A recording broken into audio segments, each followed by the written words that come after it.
Hi guys, I'm Stephen Gillen and welcome back to another segment of Crime Time. Now look, thank you guys, all the followers out there, all the people who've been going into the subscription model, buying the signed copy of the Monkey Puzzle Tree, of course, soon to be a major film. We have the script guys for the film, you know, the production package, all that is together.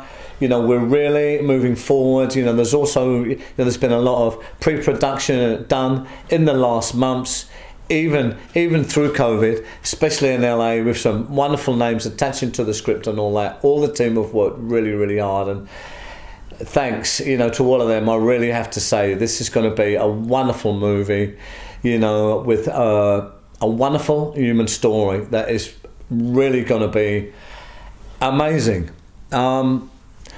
What I want to talk about today as well is I want to talk about Parkhurst again, another unbelievable story, and where a dear friend of mine, Charlie Bronson, was stabbed on the compound. Unbelievable story, guys. You know, and I want to talk about this story because I want to speak to the people out there who don't really understand about what high security prison is really about, or any of them people who think this is a glamorous life and maybe they'll give it a try. So Parkhurst, guys, back in the days, certainly was the flagship of security for the British penal system. I'm going back to the 90s, guys, when I was a category A and I was serving my 17-year sentence. We used to call it the Rock, you know, because it was the closest thing on the British mainland that was like, or could be seen as like an Alcatraz over in the States, off the coast of San Francisco, right? And it was really like that, guys, back in the day.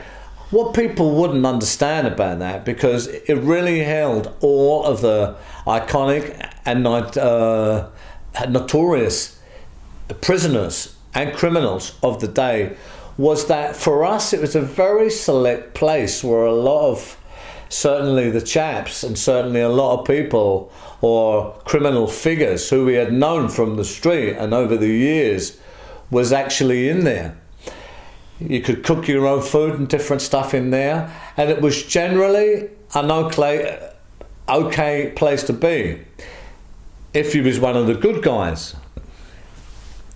But in Parkhurst, the one thing about Parkhurst, with so many men in there doing so long, a lot of lifers, a lot of category A, high risk inmates, big cases, many years stretched out in front of them, many people in there, guys, who would never see the light of day again. There was always an uneasy paranoia, and of course you'd have to watch what you was doing in there. You'd have to watch your back and all this stuff, and you'd have to be very, very aware in a really sharp way that normal people, they just wouldn't get. You know, the people who have been through this kind of thing, they will understand what I'm saying. Now, there were many notorious prisoners in there of the day. We're going to get to Charlie in a minute, but when violence happened in there, guys, it really happened. This was the thing about all the high security prisons I was in. It could flare off like that. I see people murdered in there, killed in there, really in front of me. You know, I see a lot of people really, really hurt in there, guys. Taken off the wing, shipped off the wing to never come back, right? So this was the thing.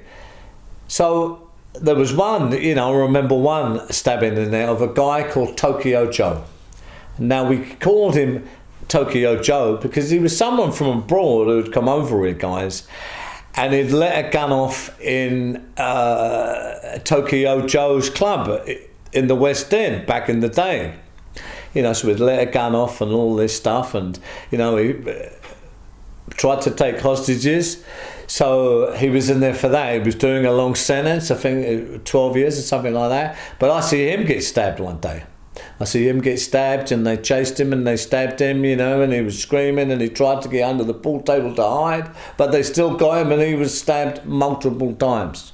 Now, I want to tell you these stories, guys, because I want to stress to you and give you the real understanding of what these places are like, especially anyone who thinks that prison is going to be okay for them, yeah, you know, and they can just keep on going and it's not going to affect them and their big and tough and all this stuff. Because I see many big, tough guys in there and it didn't save them. You know, the truth is some of the, you know, some of the most dangerous guys I ever see in there was 5 foot whatever, skinny little things. You know, they would run up, stab you in the back, cut your throat, throw all over you, whatever, and run, right? I want to give you another example of this to be really clear.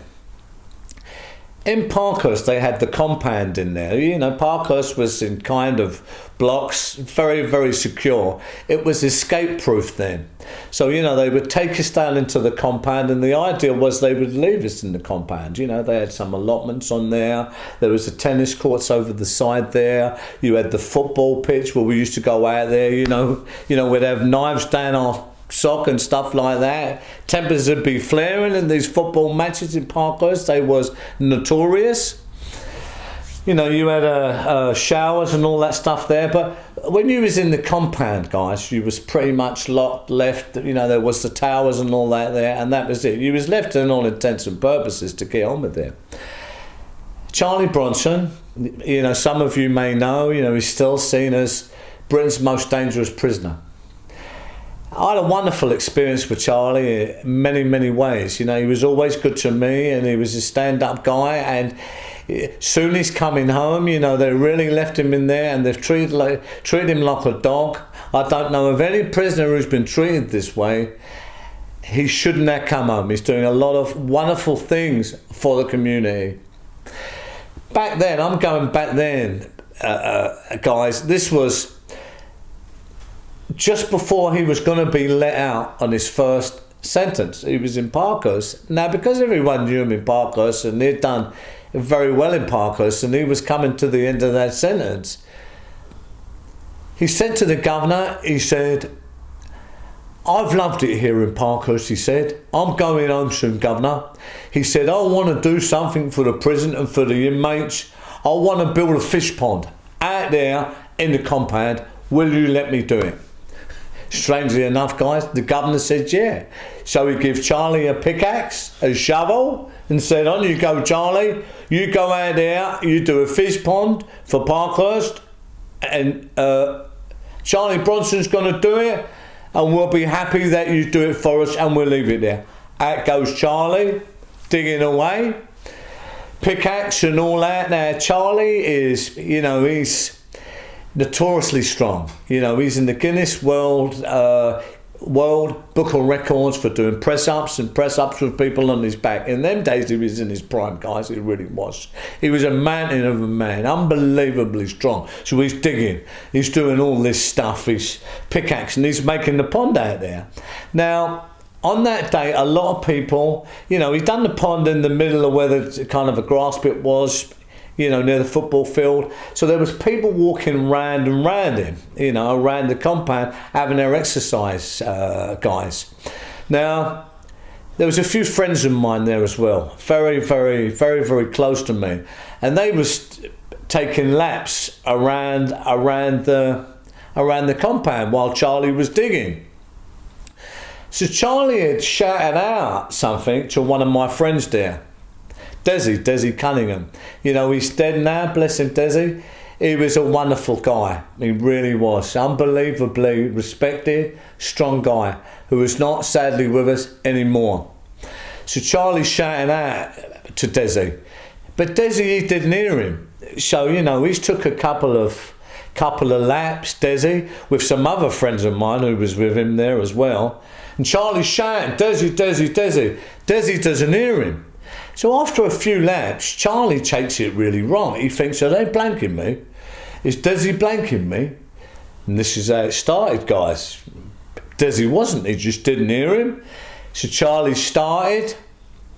You know, it was a miscommunication. And Charlie got stabbed. You know, Charlie got stabbed many times. He was pouring with blood in this altercation. That was that. So he's pouring with blood, guys. Now this is just a simple thing to show you that Charlie's such a well-respected man, and these other people also respected. And all of these guys I knew well, liked them all, and they was all friends of mine. They shouldn't have fell out that day. But this is how things conflict in prison, guys. This is what I'm saying, and it really is life or death. Charlie's pouring with blood now. So Charlie, being the big, strong, brave guy that he is, relentless guy that he is, even though he's pouring with blood all over the place, he won't take a hand from no one, and he walks all the way back to the wing.